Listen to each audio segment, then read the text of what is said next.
Welcome to Learn at Work podcast, which is sponsored by iOS Press, the publisher of Work, a journal of prevention, assessment, and rehabilitation. We're delighted to host this podcast that will bring together insightful conversations and thought-provoking discussions on topics that matter most in the realm of health, rehabilitation, work, prevention, and assessment. What can you expect from our podcast?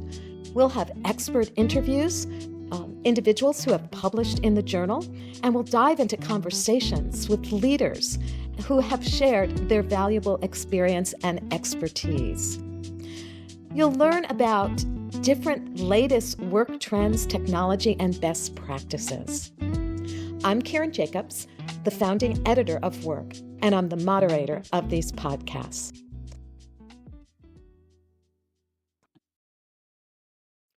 Welcome to this episode of Learn at Work. Well, today we are traveling from Boston very quickly to the Gold Coast of Australia. And I have the pleasure of Robin joining us. Robin, can you give us a little bit of background about your career? And thank you for being on Learn at Work. Hi, Karen. Look, thank you very much for having me. It's a pleasure to be online from the other side of a very big pond. So my background is at the age of 17, I dropped out of high school and I joined the Australian Army. And I spent a period of time in the Australian Army where I was an infantry soldier. I then became a physical training instructor, and the Army sent me away to do my physiotherapy degree. So I ended up working as a clinical physiotherapist for the Army, and that then morphed into a human performance officer role. So I did that for about 23 years, and then I got offered a position at Bond University to teach into their Doctor of Physiotherapy course in about 2012.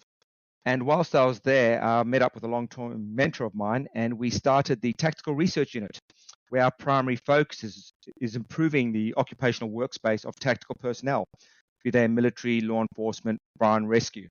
And I guess our paths crossed with a culmination of us running the 4th International Physical Employment Standards Conference down on the Gold Coast at Bond University last year, and our collaboration in putting together the special edition for Work.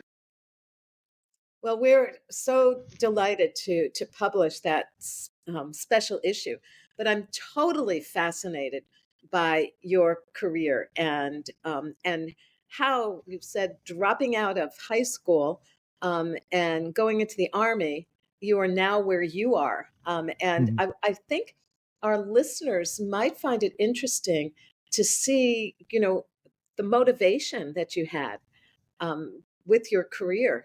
You really have advanced so much. Indeed, I've been really lucky. I've had some really good mentors. I remember I was 17 years old when I was in the Army because I had nowhere really to go and I didn't know what I wanted to do with myself. So the Army actually trained me, gave me some good values, and there was a piece of advice given to me by a corporal when I was going through training.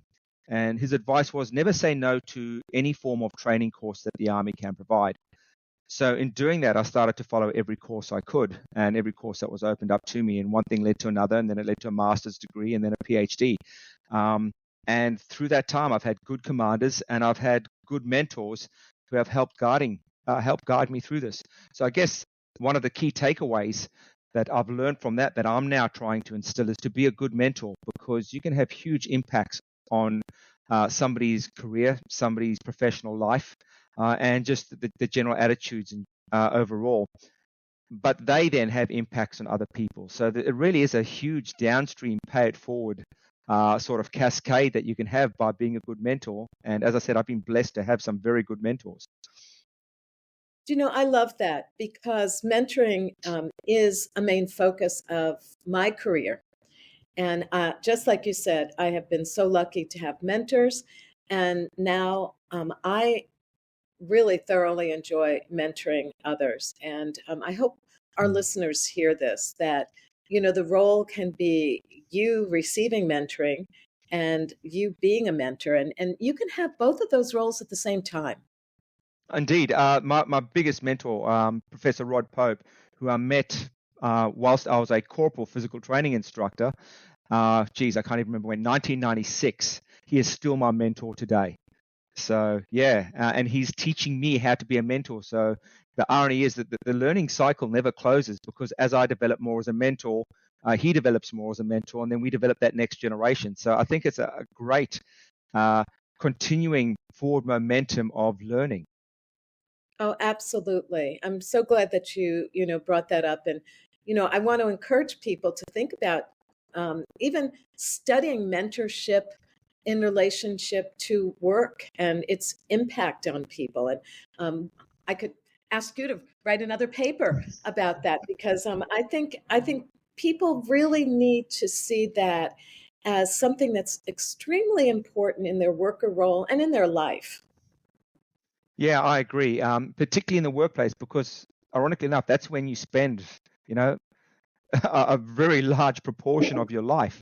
And just as we believe it's important to mentor and guide our children, that next generation coming into our workplace, we've got to instill good values, good ethics um, in them, so that they actually get something out of their participation in the workplace. And if we all participate in the workplace in a forward positive way, the downstream impacts are, incredible. The effects we have on other people's lives, particularly, working in a healthcare industry, is amazing. I agree. So I'm hoping our listeners, really try to see if they can be those people participating and paying it forward as well. Thank you for what you're doing. Now, Thank tell you. us about the Mm. conference. Um, So, what was yeah. that conference like?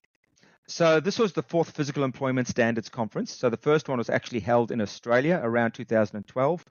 Then shot over to Canada in around 2015, across to the UK in 2018, and then it was supposed to hit Australia in 2022, but of course we had that thing called COVID, so we had to push it to the right slightly. And what the conference actually looks like, it was traditionally very military heavy. It was trying to determine what the physicality of many of the key job tasks in the military look like. What sort of physical requirements is there for a soldier to carry a heavy pack? Is there for them to, drag a fallen comrade to safety? Is them for to perform basic bridging tasks or basic minesweeping tasks, or even just performing daily tasks in a storeroom? What was the physicality of that job, so that they could then develop employment standards? So we knew what sort of level of physicality you needed to be able to be employed in that job, but likewise, we knew what level of physicality was needed to return to the job following injury. And from the military, it spread out to other tactical occupations, to law enforcement and fire and rescue. And now it's again pushing out even more broadly into other elements of physically demanding workplaces, like wind turbine technicians. And we even had a presentation on the physical requirements of key job tasks for astronauts, of all things. So it is really spreading out into all those workplaces that have a high physical demand. By determining the physicality of that job, you're better informed as to what levels of fitness are required, what amount of training is required, and then what amount of rehabilitation following injury is required. And that's the focus of the conference. Well, I wish I had been at the conference. Quite exciting. Um, were there any sessions that you went to or heard about that you'd like to share with in this recording? I'm fascinated by the astronaut, quite frankly. Indeed, look, there were many fantastic presentations, and the reality is, because there's so many different job types, just different job roles, um, different approaches. We even had, a couple of keynotes where they focus specifically on, well, the process of doing the research. So it's not actually just what they found; it was the process of working in these occupations, which was fascinating. But for me, I think some of the conferences that are the presentations that I enjoyed the most were ones that looked at things like heart rate variability. So you're starting to look at autoimmune responses to physical workload. Then there are ones on, the physical workload of wind turbine technicians. I mean, who'd ever thought that they have to climb these huge ladders and then work in very small, cramped, confined spaces, all the way out to, as you said, astronauts. So, getting them to do these tasks in full astronaut suits, deep in water, trying to simulate zero gravity, and then actually manipulate objects in their hands, through to rescue swimmers, through to victim drags for law enforcement. So there are a variety of different sessions that all really give you a greater appreciation of how physically demanding some workplaces are, and not just in terms of effort, but in terms of complex movement skills, in terms of concentration required to perform fine motor skills in very complex environments. So look, the reality was I don't think there was a session there that I didn't enjoy. Although I must admit, just thinking about it and reflecting on it now, one of the best sessions was actually a bit of a debate between those that thought we should have physical employment standards for most occupations, and those that were for the negative. And it was really insightful, and it was well played by all four of the participants, where they were actually going back and forth, a bit of tongue in cheek. And it did raise some good questions.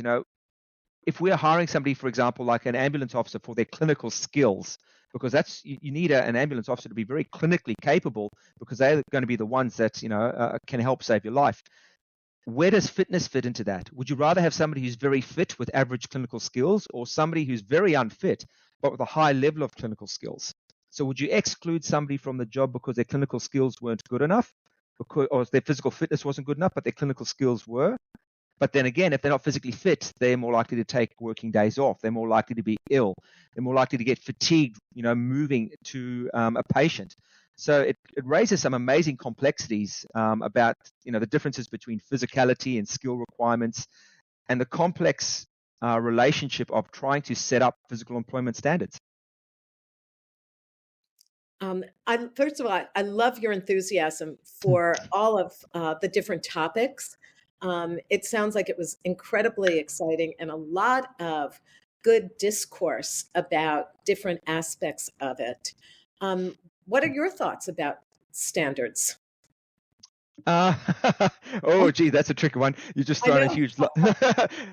Thanks for the live grenade. Look, the reality is, I think that they're important, particularly in tactical workspaces for military, law enforcement, fire and rescue, and even those jobs that have a very high physical demand, maybe mining, wind turbine technicians, even umpires for sporting teams, for high level competitions. The umpires, it's their job. So they're not actually sports athletes. They are occupational athletes in many aspects, because they're performing a critical job. And I think physical fitness is a critical component to that for a variety of reasons. In our tactical space, the reason I believe it's so important is because if you're less fit, we know that you're more likely to be injured. Now, if you think about a law enforcement officer who's been injured, has a sore back, means they can't work their shift. If they can't work their shift, that means there's a risk of their partner going to an incident by themselves. There's less people actually at work, which means other officers have to do extra shifts. So they're exposing themselves to the occupational workspace, which can lead to injuries at a higher rate. So there are some negative impacts of low fitness. We've even found that, for example, in law enforcement officers, lower levels of fitness lead to them being more likely to escalate their level of force used to, apprehend an offender. So for me, from that aspect, I think physical fitness and physical fitness standards are critical. Well, thank you for responding to that. And I didn't prepare you for that question, so I'm very appreciative. And your answer is so important because, I loved when you were discussing athletes and injuries. And what you're saying is, really being physically fit, taking that extremely seriously may prevent some of the injuries. And if I go back in time with, young kids playing, ice hockey, for example, or, soccer, football, rugby, all of that, that physical fitness is extremely important as they, grow with their sport. Indeed, and that translates to how fit they're going to be as adults in the workplace. So, just think about the negative downstream impacts we're now going to be facing in the occupational workspace over the next 10 to 15 years because of the lack of physical activity in developing children because of lockdowns during COVID. So they weren't running around, they weren't playing, they weren't fine-tuning their gross motor skills and their fine motor skills by playing around. So what are those negative impacts going to be if they're trying to do a physical task, if they're going to move into certain positions that their body's not used to? And I think we're going to see that impact of lower levels of physical fitness impacting a variety of different workplaces. Well, let's hope that we can have people out there that are rigorously working with these children and adults to be physically fit. Question: Okay. Want to have you share some of the work that you are doing at the university. What courses are you teaching? Are Sure. you in a research program? I'd love you to share Mm. that as well. Sure. So I'm actually employed at Bond University in what we call a 40-40-20 split. So 40% of my workload is teaching, and that's into the Doctor of Physiotherapy program, where I teach into the foundations of physiotherapy, as well as maximizing human potential and performance. And then I do a little bit of spot teaching through the musculoskeletal topics as well. And then the other 40% is research. So I'm the director of the Tactical Research Unit, and we do research with military, law enforcement, fire and rescue from around the world, from everything to look at, physicality and fitness requirements, to optimizing rehabilitation, to optimizing ergonomics of their body armor or their backpacks or their boots or their clothing, looking at the thermal properties of that clothing. So there's a variety of different occupational PPE sort of research that we do in that space. But we also look at the individual themselves. How can the individual tactical person, whether they be military, law enforcement, fire and rescue, or ambulance operators, look after themselves, whether it be through fatigue management, whether it be through optimizing their physical conditioning, whether it be mitigating risks in their workplace. And then finally, the last 20% is service. So, doing activities that help out into the community. So we'll do, we're on panels, or we're on committees with a variety of different committees where we help support, from my field anyway, tactical organizations. Well, you have a busy work life. And I'd like to conclude with, what's your why? What motivates you for all the work you're doing and, the things that you do outside the workplace? Sure. So I guess my why is it comes from a couple of different ingrained characteristics, I guess. So when I joined the military, again, I was 17 years old. I didn't know what I was going to do with my life, and the Australian Army taught me three.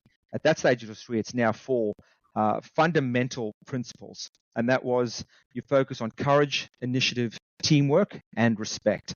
And they instilled those values in me. And whilst they instilled those values in me, I worked with other military personnel from around the world. I worked with law enforcement, and I've done some work with firefighters and first responders, and now more recently with ambulance officers. And my why, now that I'm out of service, is to actually give back, not only to the military, which, I mean, as I said, took me from a high school dropout to somebody with a PhD, and gave me sense and purpose and taught me values, giving back to that organization, but also then, because of my broader experience, is actually giving back to all those other tactical populations that put themselves in harm's way every single day so that I can live healthy and well with my family. So my why is the saying we use is protecting our protectors, or saving our saviors, and giving back to them so that they can do the best jobs they can to further protect and support our communities. Oh, thank you. That's very inspirational. And I thank you for everything that you're doing to help them as well. And helping people, globally with Mm. the conference, with your research, with your teaching. I'm looking forward to finally meeting you in person when you're next in Boston. Look, it'll be great to catch up. So yeah, we'll hopefully be there shortly, in not too many months away, and would be great to catch up. And look, thank you very much for all your support as well in actually, helping us get a special issue for this PES conference, because being able to put all these articles into one coherent volume of work that everybody who works in our space can go to as a source of truth, those that went to the conference and those that missed it, is incredibly valuable. And I know you did support the 2018 conference as well. So we are very appreciative of it. And again, I'd just like to say thank you for all your time, effort, and the rest of your teams that you put into supporting us. Well, we're thrilled. And, Work has always been an author friendly journal. And we also believe in, social justice and really the value of how important it is to share what's going on in the world with each other. So we're delighted to have the opportunity to publish the second special issue, and you can count on us in the future. That's fantastic. Ironic enough, we were just talking about that at the committee meeting for the next issue. So yes, for the next conference, which is being held in the US, by the way, in Oklahoma. So expect a phone call or an email very shortly. Well, I'll be looking forward to it. And Robin, thank you for being a fantastic guest on Learn at Work. And everyone, thank you for listening. Thank you very much for having me. Good night.